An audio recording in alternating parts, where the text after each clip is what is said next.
Hey guys, welcome back to our channel. In this tech tutorial video, we're going to show you how you can link a team on Jira to your work items and projects. So let us dive right into it. Head over to Jira site and access the project you would like to work on and assign a team to. Let me go with that wedding planner here for demonstration purposes.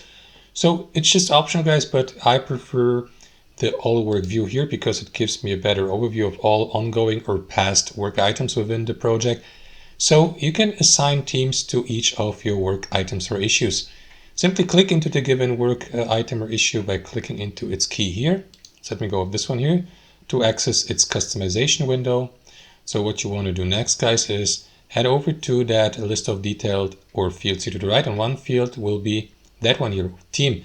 So to assign a team, simply click into that field here to the right and choose a team from that list below. As you can see, I haven't created any team yet, so I will need to do that by clicking into this button here, create a team, for example, gaming buddies or something like that.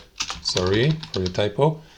And then you may add your team members to the given team, and also assign membership controls, for example, and so on and so forth. Confirm by clicking into create here, and that is going to create the team, as you can see. And now the team has been assigned to the given task or work item, so that all team members will be notified that they have been added to the given work item or issue to know that it is time to start working on it, to complete it. And that's how it works, guys. You can add also, I don't know, you can unlink the given team by selecting none, and that is going to remove the team from the given work item. That's how it works. Hope you enjoyed this video, guys, got some value from it, and we'll see you next time on our channel.